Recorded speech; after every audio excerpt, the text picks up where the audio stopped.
سلیمان علیہ الصلوۃ والسلام اللہ کے پیغمبر, اور ایسی بہترین صحت کہ حدیث میں آتا ہے صحیح بخاری کی کہ آپ نے قسم اٹھائی کہ آج میں اپنی 100 بیویوں سے بستری کروں گا.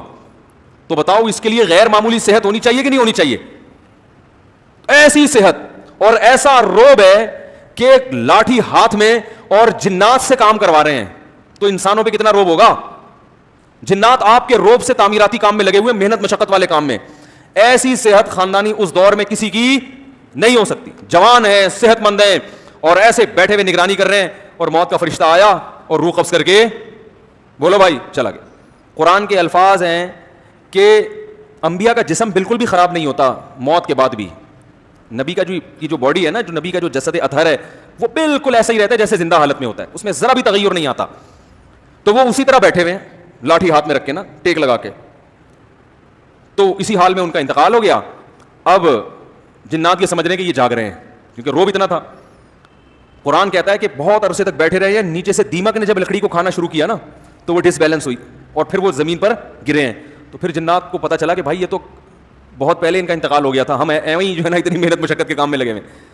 اب آپ دیکھو حضرت سلیمان علیہ السلام کی جب موت آئی ہے تو اس کا بھی تو کوئی وجہ ہوگی نا بھائی. کوئی اٹیک ہو گیا ہوگا, ہارٹ اٹیک ہو گیا ہوگا, یا کچھ بھی ہوا ہوگا. اللہ تعالیٰ کی عادت تو یہی ہے کہ جب کوئی کام ہوتا ہے تو اس کے پیچھے اس کی کوئی لاجک ہوتی ہے. تو اس سے یہ پتا چلتا ہے کوئی نہ کوئی وجہ ہوئی. شوگر لیول ہائی ہو گیا ہوگا, یا شوگر ڈاؤن ہو گئی ہوگی, ہارٹ اٹیک ہو گیا ہوگا, کچھ بھی ہوا ہوگا, ہمیں معلوم نہیں, لیکن کچھ ہوا ضرور تھا.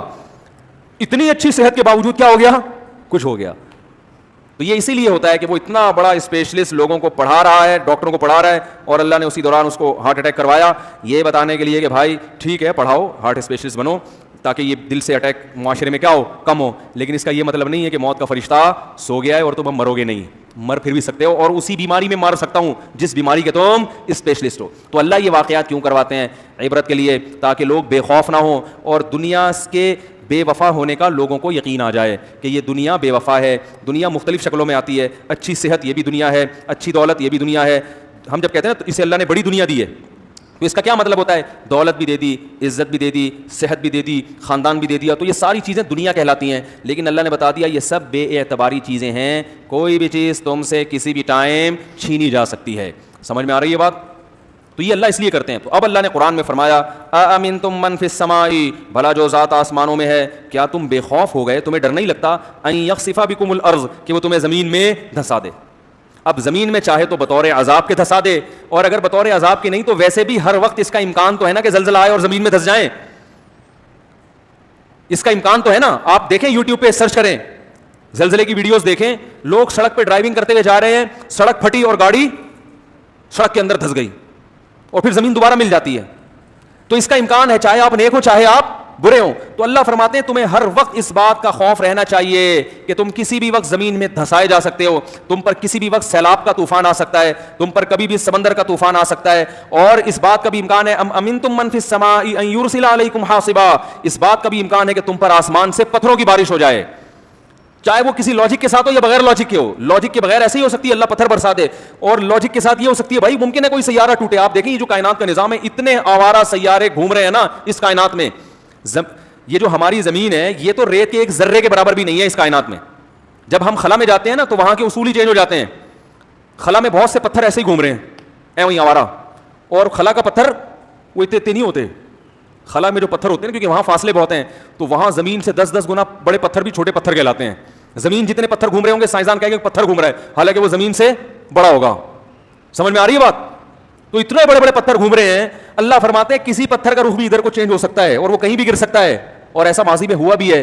یہ تو خود سائنسدان بتاتے ہیں کہ زمین میں بعض بڑی بڑی کھائیاں ہیں, بڑے بڑے گہرے جو ہے نا وہ کھڈے پڑے ہوئے ہیں, وہ کوئی کسی دور میں کوئی شہاب ثاقب ٹوٹا تھا اور وہ آ کے زمین میں دھس گیا تھا.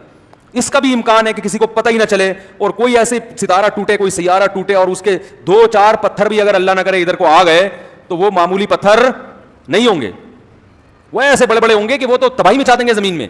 تو اتنی بے ثباتی ہے اس دنیا میں, کوئی بھروسہ نہیں کل کیا ہو جائے. اللہ فرماتے ہیں یہ جو تمہارے سائنسدان ہیں نا, اگر زمین کا بیلنس تھوڑا سا آؤٹ ہو جائے, تھوڑا سا آؤٹ ہو جائے, تو بتاؤ اللہ کے سوا کوئی ہے جو اس بیلنس کو دوبارہ قائم کر لے. زمین 23 ڈگری جھکی ہوئی ہے ایسے کر کے نا, تھوڑی سی یوں جھکی ہوئی ہے, اور اسی طرح 23 ڈگری کے ساتھ وہ سورج کے گرد یعنی اپنے محور کے گرد بھی چکر لگا رہی ہے, اور سورج کے گرد بھی, اور اتنی اسپیڈ سے چکر لگا رہی ہے کیا آپ اندازہ لگاؤ کہ ہم 24 گھنٹے میں گھوم کے اسی جگہ کھڑے ہوتے ہیں جہاں سے چلے تھے. نہیں آ رہی بات سمجھ میں بھائی؟ 24 گھنٹے میں زمین پورا گھوم جاتی ہے نا, سورج کے سامنے واپس ہم ادھر ہی آ جاتے ہیں. تو اس کا مطلب یہ ہے کہ ہم جب یہاں, ابھی ہم جہاں پر ہیں نا, 12 گھنٹے پہلے امریکہ والے یہاں پہ تھے. اب آپ بولو گے پتہ نہیں کیا پھینکنا شروع کر دی انہوں نے. بھائی گھوم رہی ہے نا زمین. ہم اس وقت جہاں پر ہیں 12 گھنٹے پہلے یہاں کون تھا؟ ارے بابا آپ کو پتا ہے نا, سورج تھوڑی گھوم رہا ہے, سورج تو اپنی جگہ ہے, زمین کیا ہو رہی ہے؟ تو امریکہ میں اس وقت دن ہے, ہم رات ہے, اس لیے کہ ہم اب ہماری پشت سورج کی طرف ہو گئی ہے, اور امریکہ کا سینہ اب کہاں پر ہے؟ سورج کی طرف. 12 گھنٹے بعد امریکہ گھوم کے ادھر آ چکا ہوگا اور ہم گھوم کے سورج کے سامنے جا چکے ہوں گے. تو پھر ہم دبا کے ٹائٹ طبیعت والی گرمی پڑ رہی ہوگی اور پھر بجلی غائب ہو جائے گی. صحیح ہے, اس کا بیان سے تعلق نہیں, ویسے جنرل نالج کے لیے بتا رہا ہوں آپ کو میں. پھر 12 گھنٹے بعد ہم گھوم کے یہاں آ جائیں گے, تو ہم پوری زمین کا جو سفر ہے 24 گھنٹے میں مکمل کر لیتے ہیں. اس سے اپنی اسپیڈ کا اندازہ لگاؤ آپ. بھائی 120 کی اسپیڈ سے ٹرین کو چلنا چاہیے لیکن چلتی نہیں ہے, تو لاہور ہم 18 یا 17 گھنٹے میں پہنچتے ہیں, حالانکہ تقریباً 1000 کلومیٹر ہے پہلے لاہور, پھر بھی کتنی اسپیڈ سے چل رہی ہوتی ہے نا. تو آپ اندازہ لگاؤ 24 گھنٹے میں لاہور نہیں, لاہور کیا پوری دنیا کراس کر کے ہم واپس اسی جگہ پہ آگے کھڑے ہو چکے ہوں, تو ہماری اسپیڈ کتنی تیز ہوگی. میں جب فزکس پڑھا کرتا تھا نا میٹرک میں, تو میں نے پوری کیلکولیشن کر کے نکالا تھا کہ ہم کتنی اسپیڈ سے گھوم رہے ہیں. لٹو کی طرح گھوم رہے ہیں ہم, اپنے محور کے گرد بھی گھوم رہے ہیں, اور پھر زمین ہمیں اپنے گرد گھماتے ہوئے سورج کے گرد بھی گھوم رہی ہے. وہ تو بہت طویل سفر ہے, وہ 1 سال میں مکمل ہوتا ہے. اب ایک لٹو کو آپ نے گھما دیا, یوں بھی گھوم رہا ہے اور وہ اس طرح بھی گھوم رہا ہے. تو آپ اندازہ لگاؤ اتنی اسپیڈ سے گھومتا ہوا لٹو, اور جو اتنی اسپیڈ سے سفر بھی کر رہا ہو, اگر آپ اتنی اسپیڈ سے سفر کر رہے ہو, تھوڑا سا اسپیڈ بریکر راستے میں آ جائے تو کیا حال ہوتا ہے نا انسان کا. تو اللہ تعالیٰ نے کیسا بیلنس رکھا ہوا ہے. لٹو کی طرح اس زمین کو اللہ نے سورج کے گرد یوں بھی گھمایا اور اپنے محور کے گرد بھی گھمایا, بڑی اسپیڈ سے گھوم رہی ہے. اگر اس کا بیلنس تھوڑا سا آؤٹ ہو گیا, دائیں بائیں ہو گیا, تو کوئی سائنسدان دنیا میں ایسا پیدا نہیں ہوا کہ زمین کو اپنے محور پہ دوبارہ, بولو نا بھائی, جیسے ٹرین اپنے ٹریک پہ چلتی ہے نا, پٹری پہ بڑی اسپیڈ سے جا رہی ہوگی, تھوڑی سی دائیں بائیں ہو تو ٹریک سے اتر جاتی ہے. تو بڑے بڑے وہ آتے ہیں میکینک, وہ دھکا لگا کے یا کچھ اور کر کے ٹیکنیکل کام کر کے وہ پہیے نکال کے دوبارہ انجن کو کہاں چڑھا دیتے ہیں؟ ٹریک پہ چڑھا دیتے ہیں. تو وہ تو کرنا ممکن ہے, لیکن زمین اگر اپنے ٹریک سے ذرا سی بھی ہٹ گئی تو میرے بھائی ہم لٹو کی طرح پتہ نہیں کوئی کدھر جا کے, کوئی چاند پہ جا کے پٹاخ کر کے جا کے چپکے گا, کوئی سورج میں جا کے کوئلہ بن کے کباب بن کے نکلے گا, کوئی کدھر جائے گا, کوئی ایسا ہوگا جاتا ہی رہے گا. جب تک کوئی ستارہ نہیں آتا نا سامنے 1000 سال تک وہ سفر, کیونکہ نیوٹن کہتا ہے جو چیز چل رہی ہے جب تک اسے روکنے والا نہ ہو تو وہ رکے گی, بولو نا, وہ رکے گی نہیں. اور وہ جو رکی ہوئی ہے جب تک اس کو دھکا دینے, تو ہم جب اگر زمین کو بریک لگ گئی نا, یا تھوڑی سی کوئی اور ستارہ آ گیا سامنے, بھائی زمین چلتی ہوئی جا رہی ہے, کوئی الٹا سیدھا ستارہ گھومتا گھامتا ہمارے ٹریک پر آ گیا, بے لگام ستارہ آ گیا, کوئی ٹکڑا آ گیا پتھر کا ٹوٹا ہوا, تو ہماری زمین جا کے ڈھام سے اس سے ٹکرائے گی اور ہچکولے کھا کے ڈس بیلنس ہو کے ادھر گئی. تو وہ تو ہمیں نہیں پتا زمین کہاں جائے گی, لیکن ہم کہاں جائیں گے یہ بھی ہمیں نہیں پتا. لا متناہی سلسلہ ہوگا, ہم چلتے چلے جائیں گے, خلاؤں میں گم ہو جائیں گے, پتہ نہیں کہاں جا کے نکلیں گے, دریافت تو ہو ہی نہیں سکتے, سوال ہی پیدا نہیں ہوتا. تو اللہ تعالیٰ فرماتے ہیں کہ ایسی بے ثباتی ہے, ولا ان زالتا, کہ یہ تھوڑی سی ڈس بیلنس ہو جائے تو تمہاری ایسی کی تیسی ہو جائے گی, اور کوئی اس کو دوبارہ توازن پہ نہیں لا سکتا سوائے میرے. تو یہ اللہ کا نظام ہے کہ اللہ نے اس کائنات کو اپنے ہاتھوں میں تھاما ہوا ہے اور اس کو بڑے ٹیکنیکل طریقے سے چلایا ہوا ہے. یہ تو زمین کے اندر کا حصہ تھوڑا سا ڈس بیلنس ہوتا ہے, اندر تھوڑی سی کروٹیں ہوتی ہیں تو پوری پوری بستیاں غائب ہو جاتی ہیں. آپ کو پتا ہے چند سال پہلے چائنا میں ایک زلزلہ آیا تھا, 500 لوگ 1 سیکنڈ میں غائب ہو گئے تھے. زلزلہ آیا, پورا گاؤں غائب. تو اللہ سے ڈرنا چاہیے, اگرچہ کوئی لاجک ہے, اس کی سائنٹیفک لاجک ہے, مگر یہ لاجک بنائی کس نے ہے؟ اللہ نے, اور اسی لیے بنائی ہے. جیسے وہ ڈاکٹر کہہ رہے تھے نا کہ کوئی وجہ نہیں بھی ہوتی تو کینسر ہو جاتا ہے, تو مطلب ان کا یہ تھا کہ کوئی وجہ ہمیں سمجھ میں نہ آئے تو بھی کینسر ہو جاتا ہے, یعنی وجہ تو ہوتی ہے مگر وہ ہمیں سمجھ میں نہیں آ رہی ہوتی. تو اس کائنات میں بہت کچھ ایسا ہو رہا ہے اور ہوتا رہے گا جس کی وجہ سائنسدانوں کی سمجھ میں نہیں آئے گی, یا آئے گی تو وہ جب کام ہو چکا ہوگا پھر آئے گی. ممکن ہے سونامی کے طوفان کی وجہ سمجھ میں آ گئی ہو کیوں ہوا تھا, لیکن آنے کا فائدہ, جو مرنے والے تھے وہ تو چلے گئے نا. تو ایسے ہی میرے بھائی اس کائنات میں تغیر آتا رہے گا, لوگ مرتے رہیں گے, زمین میں آفتیں آتی رہیں گی, انسان بھی انسانوں کو مارتے رہیں گے, اور جنگیں بھی ہوتی رہیں گی, جراثیم بھی حملہ کرتے رہیں گے, اندر سے بھی حملے, باہر سے بھی حملے, ٹرک والے بھی کچل کے جاتے رہیں گے. پھر ہو سکتا ہے کوئی ٹرک والے کو کوئی سبڑا کنٹینر کچل کے چلا جائے, اور پھر کھائیوں میں گاڑیاں بھی گرتی رہیں گی, اور ٹرینوں کے حادثے بھی ہوتے رہیں گے. جاپان میں بھی اتنا ٹیکنالوجی ہے مگر ٹرینیں ٹریک سے اتر جاتی. میں نے یوٹیوب پہ ویڈیو دیکھی, جاپان میں ٹرین جو تھی نا, وہاں تو ٹرینیں 400-500 کلومیٹر فی گھنٹہ تو چلتی ہیں. وہ جناب جب موڑ پہ آئی ہے نا گھومتے ہوئے, وہ ٹریک سے اتر گئی. تو ہمارے ہاں تو بچنے کا پھر بھی آپشن ہوتا ہے کیونکہ ترقی کم ہے. ہمارے تو جہاز ایسے ہیں کہ اوپر سے پیراشوٹ سے اترنے کا آپشن ہمارے پاس, کیا خیال ہے بھائی؟ ہمارے تو جہازوں میں الحمدللہ یہ آپشن وہ دیتے نہیں پیراشوٹ. تو وہ اس لیے نہیں دیتے کہ وہ واللہ عالم کیا وجہ ہوگی ان کی, لیکن اتنا ہوتا ہے کہ وہ آپشن ہوتا ہے. جب ترقی زیادہ ہوتی ہے تو پھر بچت کے آپشن بھی اسی حساب سے. اب ہماری ٹرین اگر ٹکر بھی کھائے گی پہلے تو پتہ چل جائے گا. ہمارے یہاں جو ٹکریں نہیں بھی ہوتی نا, اس لیے بھی اس کی ایک وجہ ہے کہ چلتی نہیں ہے ٹرینیں, 6 گھنٹے تک انتظار کرتے ہیں, دیکھتے ہیں کوئی گدھا ودا تو نہیں کھڑا ہوا ہے, تو وہ بالکل دیکھ کے جا رہے ہوتے ہیں. تو الحمدللہ ایکسیڈنٹ کا ریشو الحمدللہ ہمارے یہاں کیا ہے, کم ہے. پھر بھی ہو رہا ہے تو یہ بدبختی کی بات ہے, ورنہ ٹرین میں ہمارے ایکسیڈنٹ کا کوئی آپشن, کیونکہ وہ جو انجن میں چلا رہا ہوتا ہے نا وہ دیکھ کے چلا رہا ہوتا ہے ایسے کر کے, اس کو پتا ہوتا ہے کہ دور تک وہ اتنا بریک کا ہے, اتنی اسپیڈ ہی نہیں ہوتی کہ بریک نہ لگے اس کی. تو وہ لیکن ان لوگوں کے ہاں جو اسپیڈ ہے تو ٹھیک ہے, انہوں نے اپنے آپ کو ہر لحاظ سے سیو کر لیا, لیکن پھر ان کا جو ایکسیڈنٹ ہوتا ہے تو وہ ایکسیڈنٹ میں بچنے کا کوئی چانس نہیں. جہاز سب سے سیف راستہ ہے سفر کا, لیکن اگر جہاز میں ایکسیڈنٹ ہو گیا تو آپ کے کباب پراٹھے بنیں گے بھائی, ایسا جنازہ بھی نہیں ملتا. وہ تو بعد میں باکس لے کے دفنا رہے ہوتے ہیں, اس میں جنازہ ونازہ تھوڑی ہوتا ہے. 1-2 چیزیں مل جاتی ہیں ڈاکٹروں کو کہ یار یہ تھوڑے تھوڑے لگ رہے ہیں, کچھ تھوڑے سے میچ کر رہے ہیں, تو وہ ڈال کے وہ بنا دیتے ہیں. تو یہ کیوں اللہ تعالیٰ اتنے حادثات لاتا ہے, اور پھر انسان اندر سے بھی حملہ باہر سے بھی حملہ, تو یہ اسی لیے کہ بھائی اس دنیا سے دل نہ لگاؤ اور اللہ سے ڈرو, یہ دنیا اس سے زیادہ محبت نہ کرو. تو یہی سورہ ملک میں اللہ نے فرمایا اَأَمِنْتُم مَّن فِي السَّمَاءِ أَن يَخْسِفَ بِكُمُ الْأَرْضَ, بھلا جو ذات آسمانوں میں ہے تمہیں ڈر نہیں لگتا کہ وہ تمہیں زمین میں دھنسا دے.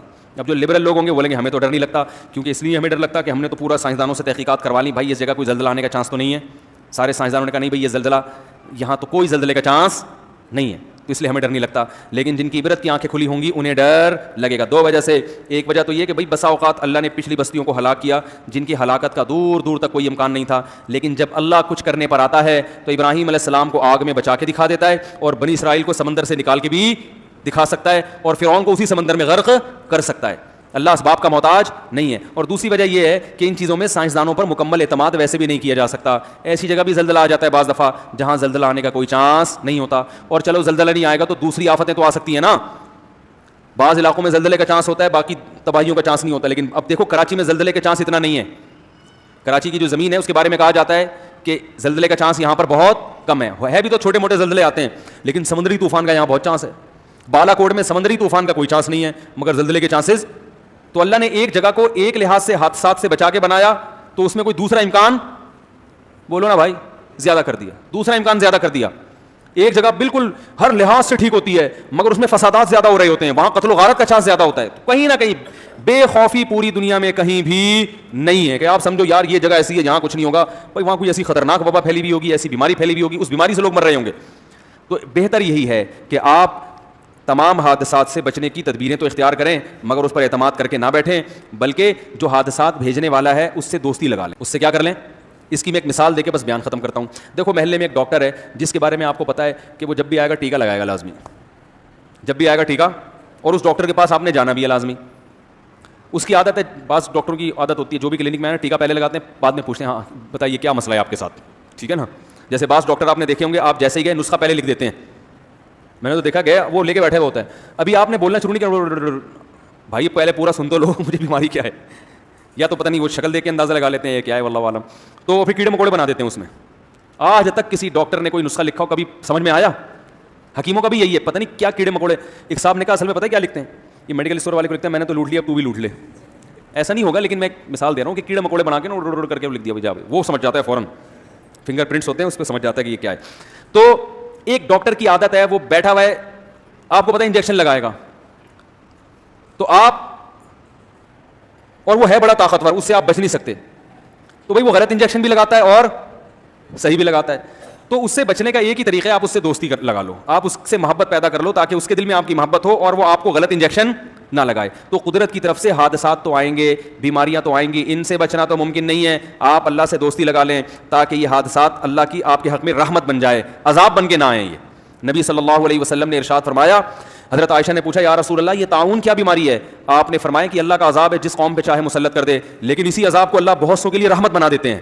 جو نیک لوگ ہوتے ہیں ان کے لیے یہ عذاب کیا بنتا ہے؟ رحمت. کیوں؟ جب یہ طاعون کی بیماری آتی ہے تو اتنی سخت بیماری ہے, اس سے ان سے اگر کوئی گناہ ہوئے تھے وہ گناہ معاف ہو جاتے ہیں, ان کے درجات بلند ہوتے ہیں, اور وہ اگر اس میں مر گئے تو ان کو شہادت کا مرتبہ ملتا ہے. بعض صحابہ کا طاعون میں انتقال ہوا ہے. ایک صحابی تھے, طاعون کی بیماری پھیل گئی, لوگوں نے کہا آپ یہاں سے چلے جائیں, آپ بھی کہیں انتقال نہ ہو جائے. انہوں نے کہا نبی نے منع کیا ہے ایسے علاقے سے بھاگنے سے. اگلے دن صبح اٹھیں تو ان کے انگلی میں پھنسی نکلی ہوئی تھی. طاعون میں پہلے ایک دانہ نکلتا ہے, بس یہ اس کی علامت ہے کہ آپ بھی مر جائیں گے, اب آپ کو بھی. تو وہ جب ان کے نکلی تو لوگوں نے کہا ہم نے کہا نہیں تھا آپ چلے جائیں. انہوں نے کہا اللہ کی قسم یہ مجھے سرخ اونٹوں سے زیادہ محبوب ہے یہ دانہ. یہ اللہ کی طرف سے کیا ہے؟ رحمت ہے. کیوں؟ نبی کی حدیث ہے بھائی, فرمایا غدن سوف نلقا اصحاب النبی صلی اللہ علیہ وسلم, ان قریب اب اپنے ساتھیوں سے ملاقات ہونے والی, اب جائیں گے دنیا سے. تو وہی حادثہ, یعقوب علیہ السلام کا بچہ بھی بچھڑ گیا تھا نا, لیکن وہ ان کے حق میں کیا تھا؟ رحمت تھا. ابراہیم علیہ السلام کی بیماری, ایوب علیہ السلام کی بیماری ان کے حق میں کیا تھی؟ رحمت تھی. اور ایک بیماری عذاب بن کے آتی ہے جو گناہگاروں پہ ہوتی ہے, جس میں ان کو صبر کی توفیق نہیں ملتی, توبہ کی توفیق نہیں ملتی, اور بدمعاش ہو جاتے ہیں, اور بدمعاش ہو جاتے ہیں. تو اب حادثات سے بچنا تو میرے بھائی ممکن نہیں ہے. کینسر بھی ہو سکتا ہے, شوگر بھی ہو سکتی ہے, ہارٹ اٹیک بھی ہو سکتا ہے, اللہ نہ کرے فالج بھی ہو سکتا ہے, اللہ نہ کرے سمندر میں ڈوب کے بھی مر سکتے ہیں. تو بہتر ہے کہ جو حادثہ دینے والا ہے اس سے دوستی لگا لیں, تاکہ وہ جو انجیکشن آپ کے لگائے وہ آپ کے حادثے کا جو انجیکشن لگے گا وہ آپ کے فائدے کے لیے ہو, آپ کے نقصان کے لیے نہ ہو. اور اللہ سے دوستی کیسے ہوتی ہے؟ گناہوں کو چھوڑ کر. جس چیز کو اللہ نے کہہ دیا چھوڑ دو اسے چھوڑ دیں, جس کو کہہ دیا کر لو اسے کر لیں. سمجھ میں آیا بھائی؟ تو یہی سورہ ملک کی ان آیتوں کا خلاصہ ہے جو اللہ ہمیں بتا رہے ہیں. تو آخری بات ایک اور بھی ہم بتا دوں, جب بھی کوئی حادثہ دیکھا کرے نا, جو مذہب سے دور آدمی ہے نا, بس وہ اتفاقی واقعہ کہہ کے نکل جاتا ہے, لیکن جن کی عبرت کی آنکھیں کھلی ہوئی ہیں ان کو ہمیشہ ہر حادثے سے عبرت پکڑنی چاہیے. آج یہ اس کے ساتھ ہوا, کل میرے ساتھ بھی, بولو بھائی, ہو سکتا. کسی کو دیکھیں کسی ایکسیڈنٹ میں ٹکڑے ہو گئے اس کے, تو بس اتنا تبصرہ نہ کریں یار غلط ڈرائیونگ ہے, یار غلط ہے, دیکھو ملک کا کوئی قانون نہیں ہے. یہ بھی ٹھیک ہے, یہ بھی کہہ دیا کریں, لیکن ساتھ ساتھ یہ بھی کہہ سکیں یار جہاں قانون کو لوگ فالو کرتے ہیں حادثے تو وہاں بھی ایسے ہوتے ہیں. امریکہ میں تو لوگ قانون کو فالو کرتے ہیں نا, آپ یوٹیوب پہ دیکھو کتنے حادثے ہوتے ہیں امریکہ میں. جاپان میں لوگ قانون کو فالو کرتے ہیں نا, یوٹیوب پہ لکھو جیپنیز کے بھی آپ کو جنازے نظر آئیں گے, ایکسیڈنٹ نظر آئیں گے, سب کچھ ہوگا وہاں بھی. تو عبرت کہ یار کل میرے ساتھ بھی ایسا ہو سکتا ہے, لہذا دنیا دل لگانے کی جگہ نہیں ہے. کسی کو دیکھو کینسر میں مبتلا ہے, اس کا جبڑا گل رہا ہے, تو آپ بولو بھائی اللہ اس کو شفا دے, لیکن یہ میرے ساتھ بھی ہو سکتا ہے. ہم سمجھتے ہیں سامنے والے کے ساتھ ہو رہا ہے نا تو بس اسی کے ساتھ, وہ بھی یہی سمجھا کرتا تھا پہلے, اس کا بھی یہی خیال تھا اپنے بارے میں کہ سب کے ساتھ ہوگا, میرے ساتھ نہیں ہوگا. یوٹیوب پہ ایک ویڈیو ہے نا, وہ ایک شخص کی جو پہلے بڑا عیاش تھا, پھر اس کو ڈاکٹر نے بتایا بلڈ کینسر ہو گیا, ڈاکٹر نے بتایا تم چند سالوں کے مہمان ہو یا چند مہینوں کے, تو کیسے اس نے زندگی کو تبدیل کیا. میں نے 2 دفعہ وہ ویڈیو دیکھی اپنی عبرت کے لیے, اور اپنے آپ کو میں نے خطاب کیا, میں نے کہا بھائی تیرے ساتھ بھی ایسا ہو. ابھی تو بڑا چہک رہا ہے, بڑی شادیوں کی باتیں کر رہا ہے بھائی, بیانات کر رہا ہے, کبھی ادھر جا رہا ہے, کبھی ادھر جا رہا ہے, کبھی بچوں کو لے کے گھومنے جا رہا ہے, کیا کر رہا ہے, لیکن بھائی کل میرے ساتھ بھی ایسا ہو سکتا ہے. ڈاکٹر کہہ دے مفتی صاحب اللہ نہ کرے اللہ سب کو عافیت میں رکھے, آپ کو یہ بیماری ہے اور 1 آدھ سال میں پتلی گلی سے آپ نکل جاؤ گے, اس وقت کیا جذبات ہوں گے. پھر تو ہر وقت اللہ رسول کی باتیں بس بیٹھ کے ایک دم بھائی کیسے نیک بن جاؤں گا نا, کیا خیال ہے. تو اپنے بارے میں بھی سوچنا چاہیے. میں نے وہ ویڈیو سیو کر کے رکھی ہوئی ہے کہ یار کل ہمارے ساتھ بھی ہو سکتا ہے. تو اللہ کو پسند وہ آدمی ہے کہ جس کے ساتھ جب تک نہیں ہوا تو پہلے سے ٹھیک ہو جائے. وہ کیا خیال ہے؟ ٹھیک ہے ہو گیا تو بھی ٹھیک ہو گیا, توبہ قبول ہوگی, لیکن جب تک کچھ ہے نہیں پھر ٹھیک ہو جاؤ, اس کا مقام اللہ کے ہاں بہت زیادہ. حدیث میں آتا ہے نا, صحابی نے نبی سے پوچھا یا رسول اللہ بہترین صدقہ کون سا ہے؟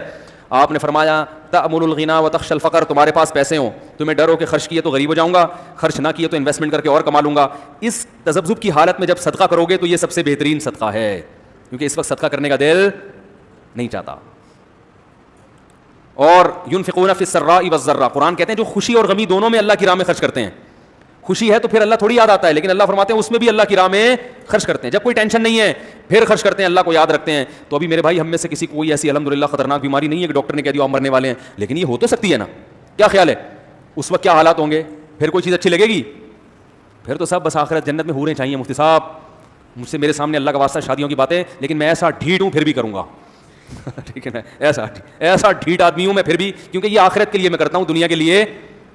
بھائی دنیا کے لیے تھوڑی کر رہے ہیں, یا یاشی کے لیے تھوڑی آپ کو یہ ترغیبات دے رہے ہیں. ابھی کسی نے کمنٹس کیے تھے, اعلان کیا نا کہ مفتی صاحب کا بیان ہوگا, کسی نے کہا ہاں پھر شادیوں پہ دوبارہ سے بیانات شروع ہو گئے مولانا صاحب, کسی نے یہ طنز کیا ہوا تھا میرے اوپر.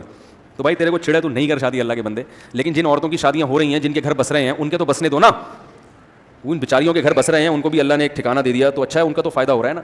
تو آپ میں جذبہ نہیں ہے, آپ نہ کریں. تو ہم میں سے بھی ہر ایک کے ساتھ یہ ہو سکتا ہے. تو اس دن کے آنے سے پہلے ہم سدھر جائیں. تو یاد رہے گا جب بھی کوئی ایسا واقعہ ہو فوراً عبرت حاصل کرنی ہے. ہم نے اپنے بزرگوں کو دیکھا, جب کوئی نعمت ملتی ہے نا, خوشی, تو بھی اللہ کو یاد کرتے ہیں. اس موقع پہ اللہ کو یاد کرنے کا مزہ ہی کچھ اور ہے. ہمیں یاد ہے گرمیوں کی چند کئی سال پہلے کی, میں طالب علم تھا, ہمارے استاد سے حدیث کے, بہت سخت گرمی تھی, تو انہوں نے کہا کچھ پھل فروٹ لے کر آؤ. ہم نے یہ میٹھے گرما نہیں ہوتا میٹھا, یہ ٹھنڈا کر کے اپنے استاد کے سامنے ہم نے رکھا. تو انہوں نے جب وہ اٹھا کے منہ میں ڈالا ہے نا, وہ میٹھا بھی تھا, اور اس زمانے میں اندر سے سچی مچی کے میٹھے ہوا کرتے تھے وہ. اب سنا پتہ نہیں انجیکشن لگا کے میٹھے کر رہے ہیں واللہ عالم. تو وہ سچی مچی کا میٹھا گرما جب وہ کھایا اور ٹھنڈا بھی, تو وہ ہمیں یاد ہے انہوں نے کہا دیکھو اللہ نے ہم پر کتنا انعام کیا ہے, کیسی نعمتیں دی ہیں, ہم جیسے نالائق ہوں. کیسا مزہ آتا ہے نا گرمیوں میں ٹھنڈا تربوز کھائیں آپ, ٹھنڈا شربت ہو, ٹھنڈا پانی ہو, تو جب شدید پیاس لگا کرے, جب ٹھنڈا پانی پئیں, تو ہمارے حضرت کی عادت تھی ایک ایک گھونٹ لے کے پیتے تھے اور اللہ کا شکر ادا کرتے, اے اللہ کتنی لذت کی چیزیں تو نے ہمیں عطا کی ہیں اور ہم اس کے اہل نہیں ہیں. ہمارے کون سے بڑے بڑے کارنامے ہیں جو ہم نے اللہ کے لیے کیے ہوں؟ کوئی ایسا عمل ہے جو ہم اللہ کے سامنے پیش کر سکیں؟ کچھ بھی نہیں ہے, خالی ہے ہمارا اعمال. پھر بھی اللہ ایسی چیزیں ہمیں کھلاتا بھی ہے اور پلاتا بھی. اور جب کوئی ٹینشن آئے, مصیبت آئے, تو فوراً سوچیں بھائی اس دنیا کا کوئی بھروسہ نہیں ہے, کس اپنے اوپر آئے یا دوسرے کے اوپر آئے, فوراً بھائی یہ دنیا دل لگانے کی جگہ نہیں ہے. نبی صلی اللہ علیہ وسلم نے فرمایا عجبا لامر المؤمن ان امره كله له خیر ان اصابته السراء شکر فکان خیر اللہ وان اصابته الضراء صبر فکان خیر اللہ وليس ذلك الا للمؤمن. فرمایا اللہ کی نظر میں مومن کا معاملہ بڑا ہی عجیب ہے. اگر اس کو نعمت ملتی ہے, توجہ اللہ کی طرف جاتی ہے, شکر ادا کرتا ہے, یہ نعمت اور بڑی نعمت بن جاتی ہے, مزہ بھی آئے گا اور ثواب بھی لکھا جائے گا, یعنی آخرت میں بھی تربوز کھانے کو ملیں گے پھر, صحیح ہے نا, اور مزہ بھی آئے گا اور شکر بھی. اور فرمایا اگر کوئی مصیبت پہنچتی ہے تو یہ صبر کرتا ہے, اللہ کی طرف رجوع کرتا ہے, تو یہ مصیبت بھی اس کے لیے نعمت بن جاتی ہے. مصیبت نہیں رہتی, یہ اس کے لیے کیا بن جاتی ہے؟ نعمت بن جاتی ہے. جیسے انجیکشن کے ٹیکے سے آپ کو تکلیف تو ہوتی ہے مگر شفا ملتی ہے نا, تو اس سے اور فائدہ ہوتا ہے. آپ نے فرمایا یہ نعمت صرف مسلمان کو حاصل ہے, جو لبرل سیکولر لوگ اور جو اللہ کو نہیں ماننے والے, جو مذہب مخالف لوگ ہیں, ان کو یہ نعمت حاصل نہیں ہے. ان کو جب نعمت ملتی ہے اترانے لگتے ہیں اور یہ بھول جاتے ہیں کہ یہ نعمت چھینی بھی جا سکتی ہے. ایسا اتراتے ہیں, ہر ایک کو بتائیں گے. آپ کو پتہ ہے میری بھی شادی ہو گئی, پتہ ہے آپ کو, ہے بھائی, شوما یعنی غریب جو کما رہا ہے اس کو سڑانے کے لیے کہتے ہیں وہ, ٹھیک ہے. بلکہ لبرل لوگوں کو تو اس پہ کوئی اتراتا ہی نہیں ہے, بلکہ وہ تو ان چیزوں سے اب بیچارے آزاد ہو چکے ہیں. تو کوئی بھی گاڑی دکھا رہے ہیں اپنی, میرے پاس بیلنس, میری صحت, اپنے ڈولے دکھا رہا ہے. اب دیکھو یہ جم سے لڑکے 15 منٹ ایکسرسائز کر کے نکلتے ہیں, 1 گھنٹے تک دنیا کو اتنی وہ ٹائٹ ٹی شرٹ پہنیں گے تاکہ دنیا کو پتہ چلے کہ ماشاء اللہ ہم نے بھی کیا کی ہے, ایکسرسائز. تو شو مارنا اترانے لگتا ہے. وہ یہ بھول جاتا ہے کہ جس نے یہ نعمت دی ہے وہ یہ نعمت چھین بھی سکتا ہے, 2 منٹ میں چھین سکتا ہے وہ. ابھی ایک یوٹیوب پہ ویڈیو آئی ہوئی, ایک صاحب اپنے نا وہ دکھا رہے ہیں, وہ اپنی رگیں پھلا کے نا, کہ میں کب تک رگیں پھلا سکتا ہوں نا, ایسے یوں کر کے اپنی رگیں پھلائیں, وہ دماغ کی رگی پھڑ گئی, وہیں بیچارہ گر گیا. وہ فنڈر گیری اچھی چیز, میں نے دیکھا ایک صاحب کو ویلی لگاتے ہوئے گرے, سر پڑ گیا ان کا. تو جب بے دین آدمی کو نعمت ملے گی تو اترائے گا, دنیا کی محبت بڑھے گی, حالانکہ دنیا بے وفا ہے. تو بے وفا سے محبت جب زیادہ ہوتی ہے تو اس سے ٹینشن بڑھتی ہے کہ نہیں بڑھتی؟ اور ٹینشن بڑھے گی, دنیا سے اور محبت, پلاٹوں سے, مکانوں سے اور محبت. اور پھر یہ ظاہر ہے یہ ہمیشہ چیزیں ساتھ رہتی نہیں ہیں, چھننے لگتی ہیں آہستہ آہستہ, تو ٹینشن میں آتا ہے. اور جب کوئی مصیبت آئے تو مایوسی ہوتی ہے اس کو, یار یہ کیا میں ہی ملا ہوں اللہ کو یہ ٹینشنیں دینے کے لیے, مجھ پہ فالج بھی ہو گیا, میرے ساتھ یہ بھی ہو گیا, ہائے میرا وہ بائک لے کے بھاگ گیا, ابے میرا تو پلاٹ پہ نام ہی نہیں آیا, یار وہ میں نے اتنا اتنی مشکل سے پلاٹ خریدا تھا اور جیسی خریدا قیمتیں نیچے آنا شروع ہو گئیں, یار میرے ساتھ ہی ہو رہا ہے. وہ مایوس. 2 ہی حالتیں ہوتی ہیں انسان کی, یا تو خوشیاں ملتی ہیں یا غم ملتے ہیں, اور یہ ہر ایک کو ملتے ہیں. تو نیک آدمی کی خوشیاں ملنا بھی رحمت, غم ملنا بھی رحمت, اور برے آدمی جس کا اللہ پر اعتماد نہیں ہے اس کے لیے غم بھی عذاب اور خوشی بھی عذاب ہے اس کے لیے. اللہ تعالیٰ ہمیں اعتدال والا راستہ اختیار کرنے کی توفیق عطا فرمائے. تو جب بھی حادثہ دیکھیں, خوشی دیکھیں, یہ ذہن میں لایا کریں. لائیں گے کہ نہیں لائیں گے؟ کوئی نعمت آ رہی ہے نا, گرمی میں پانی, انگور آ گئے گرمی میں, دیکھو کیسے مزہ آتا ہے انگوروں میں, فوراً سوچو ایک ایک دانے کو. میں تو پھل کھاتا ہوں بڑے مزے لے کے الحمدللہ, جب انگور کھاتا ہوں نا کئی دیر تک منہ میں گھماتا ہوں, اس کو چباتا ہوں کہ یار اس سے پوری لذت حاصل کرو, اللہ کی نعمت ہے, دماغ کو تر کرو اس سے. انار کھاؤ تو ایسے تمیز سے کھایا کرو بیٹھ کے. ہمارے حضرت جب کھانا کھاتے تھے نا, سارے کام چھوڑ کے آرام سے تمیز سے بیٹھ کے ایک ایک لقمہ اچھی طرح چباتے تھے, اس سے لذت حاصل کرتے, پھر اللہ کی طرف دھیان لاتے کہ اللہ کیسا مزے گا تو نے ہمیں کھانا عطا کیا. جس کی اللہ کی طرف توجہ نہیں ہوئی ایسے کھاتا ہے. برگر جو ہے نا, ایک ہاتھ میں پیپسی ہوگی, آفس کی دیر ہو رہی ہے, چھوڑو یار. ابے بھائی تو آفس جاتا کیوں ہے کمبخت؟ تو کھانے کے لیے تو جاتا ہے بھائی, کماتا تو اس لیے ہے نا کہ کھا سکوں میں. تو کھانا جو اصل مقصد تھا وہ تو جلدی جلدی کر رہا ہے, اور آفس میں 6 گھنٹے تسلی سے بیٹھا ہوا کام کر رہا ہے. یہ تو بیوقوفی کی بات ہے یا نہیں ہے؟ نہیں ہے تو رہنے دے, چلے ایسی ٹھیک. مفتی صاحب آج کل جس طرح بالوں کا فیشن چل پڑا ہے, یہ بہت ابھی وقت میں اذان ہونے والی ہے تو پھر کبھی بتائیں گے. کیا مسجد نبی میں اعتکاف کی حالت میں سلام؟ بھائی سلام پیش کرنے اعتکاف میں جا سکتے ہیں مگر آ نہیں سکتے, کیونکہ جب ایک دفعہ جائیں گے تو چھوٹے پھر آگے سے نکالتے ہیں, آپ کو واپس نہیں آنے دیتے, ریورس گیئر نہیں ہے وہاں پہ. تو پھر جب مسجد سے باہر نکلیں گے تو اعتکاف ٹوٹ جائے گا. تو مسجد نبی میں اگر روضہ رسول کے سامنے آنا ممکن نہ ہو تو جہاں بیٹھے ہیں وہیں سے بھی سلام پیش کیا جا سکتا ہے. صدقہ فطر کے بارے میں اناف کے علاوہ یہ پھر بعد میں تفصیل سے بتاؤں گا. ہمارے معاشرے میں اگر کوئی پورے دین پر عمل کرتا ہے تو لوگ کہتے ہیں ماحول کے حساب سے چلنا پڑتا ہے. ماحول کے حساب سے بھائی جہاں ماحول شریعت کے خلاف نہیں ہے وہاں ماحول کے حساب سے چلیں, جہاں شریعت اور ماحول میں ٹکراؤ ہو رہا ہے تو وہاں ماحول کو چھوڑیں شریعت. نوح علیہ السلام کا بیٹا ماحول کے حساب سے چل رہا تھا, تباہ ہو گیا نا, کیا خیال ہے بھائی؟ اور لوط علیہ السلام کی بیوی ماحول کے حساب سے چل رہی تھی, برباد ہو گئی کہ نہیں ہو گئی؟ فرعون کی بیوی نے ماحول سے بغاوت کی, ماحول تھا اللہ کی بغاوت والا, وہ محل میں رہ کے اللہ کی اطاعت پہ آئی. تو ماحول کو نہ دیکھیں, پہلے اللہ رسول. ہاں جہاں ماحول اور اللہ رسول میں ٹکراؤ نہیں ہے پھر بلا وجہ ماحول سے ٹکر لینے کی ضرورت اب آپ دھوتی بنیان پہن کے گھومیں کہ یار ہمارے معاشرے میں شلوار قمیض اور پینٹ شرٹ کا کلچر ہے, میں اس ماحول سے کہ دھجیاں اڑا دوں گا. کچھ ایسے بھی سرفرے لوگ ہیں, میں ایک نیا لباس معاشرے میں پروموٹ کر رہا ہوں, میں چڈی بنیان میں, معذرت چڈی بنیان زیادہ ہو گیا, دھوتی بنیان میں گھوموں گا کیونکہ میں ماحول سے متاثر نہیں ہوں. تو آپ پاگل ہیں, اس کا مطلب ہے. کیا خیال ہے؟ تو بعض لوگ بلا وجہ ماحول سے ٹکر لے رہے ہوتے ہیں خام خامے. ایک صاحب کی شادی تھی, دولہا بن کے بے عجیب سے کپڑے پہنے ہوئے انہوں نے. میں نے کہا دولہا ہو تم کپڑے تو اچھے پہنو, کو لگے تو دولہا ہے. کہہ رہے ہیں یہ تو ہمارے یہاں کا کلچر بن چکا ہے, دولہے اچھے کپڑے پہنے اور دلہن کو سجایا جائے, یہ کلچر کو میں بالکل سادگی سے. میں نے کہا چلا جا ورنہ رشتہ توڑ دیں گے لڑکی والے. مجھے پورے الفاظ تو یاد نہیں ہے لیکن ایک جو مفہوم بتا رہا ہوں آپ کہ بھائی شریعت نے کب منع کیا دولہا کو اچھے کپڑے پہننے سے, تو یہاں شریعت اور ماحول آپس میں ٹکرا نہیں رہے ہیں. تو بھائی اچھے کپڑے پہن لو آپ. کیا خیال ہے بھائی؟ تو بلا وجہ ٹکر نہیں لینی چاہیے ماحول سے, صحیح ہے نا. ہمارے معاشرے میں اگر کوئی پورے دن بھائی ہو گیا, میرے بھائی مفتی صاحب بہت کوشش کی لیکن بدنظری نہیں چھوٹتی, چھوٹ جائے گی. دنیا چھوٹے گی تو بدنظری بھی انشاءاللہ جب قبر میں جاؤ گے پھر نہیں پتہ چلے گا ساتھ والی قبر میں کون ہے, ٹھیک ہی ہے یا شی ہے یا بدصورت ہے یا خوبصورت ہے, تو وہ سب معاملہ سیٹ ہو جائے گا. تو اس سے پہلے کہ دنیا چھوٹے پہلے ہی بدنظری چھوڑ دیں. اس کا میں نے طریقہ بتایا بدنظری چھوڑنے کا. صدقہ کیا کریں, کفارہ کچھ اپنے اوپر جرمانہ رکھیں, وہ ڈیٹیل میرا یوٹیوب پہ کلپ مل جائے گا, پھر انشاءاللہ چھوڑ جائے. دکھاؤ یہ کیا ہے. اگر شادی بیاہ کی غلط رسومات میں گھر والے زبردستی لے جانا چاہ رہے ہو تو آپ زبردستی نہیں جائیں. کوئی پولیس تھوڑی منگوائیں گے آپ کو لے جانے کے, بولو نہیں جا رہا بھائی میں, اس میں کیا ہو جائے گا. کیا بچیوں کو کسی ایسے کراٹے کلب میں داخل کرنا جائز ہے جہاں لڑکیوں کا علیحدہ اگر مکمل پردے کی پابندی ہے؟ اصل میں عورت کا مسئلہ, اسلام عورت کو کسی چیز سے نہیں روکتا, اسلام عورت کو بے پردگی سے روکتا ہے. سمجھ میں آ رہی ہے بات؟ وہ میں نے ایک بات کہی تھی کہ خواتین بھی سوئمنگ کر سکتی ہیں, اس پہ فیس بک پہ بہت میرے خلاف مذاق اڑایا گیا, اور بعض افسوس ہوتا ہے کہ اہل علم نے بھی اس پہ ایک بھپتیاں سی کسی ہیں اور طنز کیا ہے. تو بات اصل میں یہ, عورت کے لیے حکم کیا ہے؟ پردہ, کہ اس کا جسم نامحرم مرد سے چھپا رہے. تو نامحرم مرد سے چھپا رہے بھائی, اس گھر میں کوئی سوئمنگ پول بنا دے تو 100 دفعہ نہاتی رہے, اس میں کس نے منع کیا ہے؟ وہ غسل خانے میں بھی تو نہاتی ہے نا جا کے. تو اگر سوئمنگ پول میں نہا لے تو یعنی عورت کا یہ تصور کہ وہ دنیا کو انجوائے نہیں کر سکتی, یہ اسلام کا پیش کردہ. صحابیات میں ہمیں گھڑ سوار بھی ملتی ہیں. اب ہمارے معاشرے میں کوئی عورت اگر پردے میں گھڑ سواری کرے تو اس کو پتہ نہیں کیا کہا جائے گا کہ یہ کیا ہے, یہ تو بے دین ہے. تو بھائی صحابیہ حضرت خولہ رضی اللہ تعالیٰ عنہ بہترین گھڑ سوار تھی, اور میدان جنگ میں وہ باقاعدہ جنگی ٹوپی پہن کے گئی ہیں اور پرخچے اڑا دیے انہوں نے بہت سو کے. لوگ مرد سمجھ رہے تھے ان کو, یہ آدمی ہے, لیکن پردہ مکمل تھا.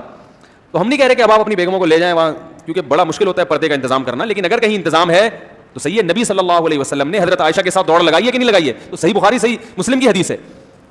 لیکن پردے کا انتظام تھا, صحابہ دور چلے گئے تھے تو کوئی بھی نہیں تھا, تو آپ نے امی عائشہ سے فرمایا چلو دوڑ لگاتے ہیں. تو دوڑ بھی سکتی ہیں تو سوئمنگ کیوں نہیں کر سکتی بھائی؟ لیکن پردے کا انتظام ہونا چاہیے. اصل چیز ہم کیا ہے, فوکس کس کو کر رہے ہیں بھائی؟ پردے کا, ورنہ تو بے حیائی ہے, کھلی بے حیائی ہے پھر. تو نبی نے حضرت عائشہ کے ساتھ دوڑ لگائی.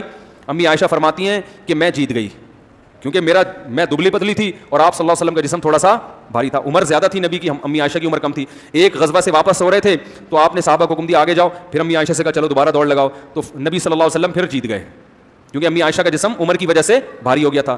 تو ہمارے نبی نے امی عائشہ سے فرمایا تل کا بے تل کا, فرمایا اس کا بدلہ ہے جو پہلے ہوا تھا. سمجھ آ رہی ہے بات؟ نہیں آ رہی تو رہنے دیں بھائی. کیا بچیوں کو کسی کراٹے کلب میں, تو اگر پردے کا مکمل انتظام ہے تو جائز ہے, لیکن اس میں ایک بات یہ بھی ہے کہ بچیاں جن لڑکیوں کے ساتھ کراٹے سیکھ رہی ہیں ماحول کا اثر پڑتا ہے. بعض تو بالکل ایسی آؤٹ آف کنٹرول بچیاں آ رہی ہوتی ہیں, موبائل میں اب جی فلمیں لے کے بیٹھی ہوئی ہوتی ہیں, وہ آپ کی بچیوں کو خراب کر سکتی ہیں. تو ان سب چیزوں سے اگر آپ محفوظ ہیں, یعنی ماحول سے بھی بچا سکتے ہیں اپنے آپ کو, یہ سب چیزوں کی اگر آپ نے کیئر کر رہے ہیں تو پھر ٹھیک ہے, پھر کوئی حرج نہیں ہے. لیکن ایک بات ہے کہ اگر آپ نے بچی کو کراٹے سکھائے تو پھر اس کی شادی بھی کسی کراٹے والے سے ہی کرائیں. بس 2 منٹ کی بات رہ گئی, کیونکہ نہیں چھٹی نماز کے بعد بہت ہو گیا نا, آئندہ کوشش کریں گے بس اس کو جلدی سمیٹا, 2-4 منٹ کوئی مسئلہ نہیں ہے. تو ورنہ شوہر کا سر پڑ جائے گا کیونکہ پھر وہ باتوں سے نہیں سمجھائے گی شوہر کو. بھائی شوہر سے کوئی غلطی ہوئی تو ایک دفعہ تو کہے گی بھائی تمیز سے, اس کے بعد اس نے کراٹے سیکھے کیوں ہیں. تو ایسا نہ ہو کہ آپ کے داماد کا سر پھٹا ہوا ہو اور آپ پہ کیس بن جائے. تو پھر ایسا ہو کہ پھر وہ آگے اس میں روکنے کی بھی صلاحیت, یعنی ادھر سے کک مارا ہے تو ادھر سے وہ روک بھی سکے. تو پہلے ہی شادیاں نہیں ہو رہی, پھر کراٹے مین کہاں سے لے کر آئیں گے بھائی؟ میری پھپھو کا کینسر کا آپریشن ہوا تھا, اب ریڈیشن ہوئی ہے, دعا کی دل سے دعا اللہ تعالیٰ ان کو شفا عطا فرمائے. میری چچے کے بھائی کامران کا کینسر کا آپریشن ہوا تھا, بھی آپریشن دعا کی دل سے دعا اللہ تعالیٰ ان کو بھی شفا عطا فرمائے. سائنسدانوں نے چلما قبل بلیک ہول دریافت کیا تھا, جو پھر تفصیل سے سائنسدانوں پر بات کریں گے. آج کل چنگی رکشوں میں مرد اور عورتیں آمنے سامنے بیٹھے ہوتے ہیں, آنکھ مٹکے کے ساتھ گھٹنے لگے. بہت بےہودگی کی بات ہے یار. چنچی رکشے جو ہے نا ان میں ان کو بولا کریں, خیال کیا کریں. بے حیائی پھیلتی جا رہی ہے, جب اللہ کا خوف نکل جائے کوئی روکنے والا نہیں ہوتا. اکثر لوگ سوال کرتے ہیں مسلمانوں نے آج تک سائنس کے لیے کیا ہے؟ مسلمانوں نے سائنس کے لیے بہت کچھ کیا ہے. مسلمانوں نے ہی سائنس کی بنیاد رکھی ہے. انگریز اس بات کا اعتراف کرتے ہیں کہ اگر مسلمان سائنٹسٹ پیدا نہ ہوتے تو آج جو ترقی ہے ہم 500 سال کے بعد یہاں پہنچتے. 400 سال ہمارے سائنسدانوں کی کتابیں یورپ کی یونیورسٹیوں میں پڑھائی گئی ہیں. بات یہ کہ جب آپ سے حکومت ہی چھین لی گئی تو آپ غلام بن گئے, تو اب آپ کو ترقی کرنے نہیں دیا جاتا. اب آپ ترقی کرو گے تو وہ ساری ترقی کون کیش کراتا ہے؟ وہ کیش کرا لیتے ہیں. تو پالیسیاں ایسی بن چکی ہیں کہ ہم آگے جا نہیں سکتے. تو یہ اسلام یا مسلمانوں کا قصور نہیں ہے, بین الاقوامی سازشیں ہمارے خلاف بہت زیادہ, کیونکہ سازش اسی کے خلاف ہوتی ہے جس کے اٹھنے کا خوف ہوتا ہے. تو ڈر ہوتا ہے کہ یہ اٹھ سکتے ہیں بیٹا, تو جس کے خوف ہوتا ہے اسی کے خلاف سازشیں ہوتی ہیں. ہم تو جو ہمارے ملک کے وسائل ہیں وہ نہیں استعمال کر سکتے, تو باقی کیا ترقی کریں گے؟ تو وہ پابندیاں ہیں بہت زیادہ. میرے بھائی ڈیجیٹل کیمرہ مسلمان سائنسدان ابن الہیثم کی تھیوری کو سامنے رکھ کر وجود میں لایا گیا ہے. حدیث میں آتا ہے کہ ایسی عورت سے شادی کرو جو کثرت سے بچے جنے. تو پھر بانجھ عورت کے بارے میں کیا حکم ہے؟ بھائی ترغیب تو یہی ہے کہ بچے والی عورت سے, بانجھ عورت سے بھی دل رکھنے کے لیے تاکہ وہ بیچاری کو کوئی ٹھکانہ مل جائے, اس نیت سے شادی کر لو. لیکن آپشن ہو تو پھر ترغیب اسی کو ہے, کیونکہ نکاح کا بڑا مقصد کیا ہوتا ہے؟ نسل بڑھانا. سوڈان والوں نے 30 سال سے قابض فوجی جنرل کو صدارتی عہدے سے ہٹایا احتجاج کے زور پر. اب جو ہی فوجی طاقت آئی اس نے اس سے بھی زیادہ ظلم شروع کر دیا جو میڈیا نے نہیں بتایا. میڈیا والوں کو چاہیے جہاں ظلم ہو رہا ہے بتائیں بھائی. کیا بچیوں کو کسی ایسے کراٹے کلب میں ہو گیا نا داخل کرنا جائز ہے جہاں لڑکیوں کا علیحدہ سے انتظام ہو, اور اسی طرح بڑی عمر جو خواتین ہیں کیا لیڈیز جم میں جا سکتی ہیں؟ پردے کا انتظام ہو تو جا سکتی ہیں. سبحانک اللہم و بحمدک نشہد ان لا الہ الا انت نستغفرک و نتوب الیک.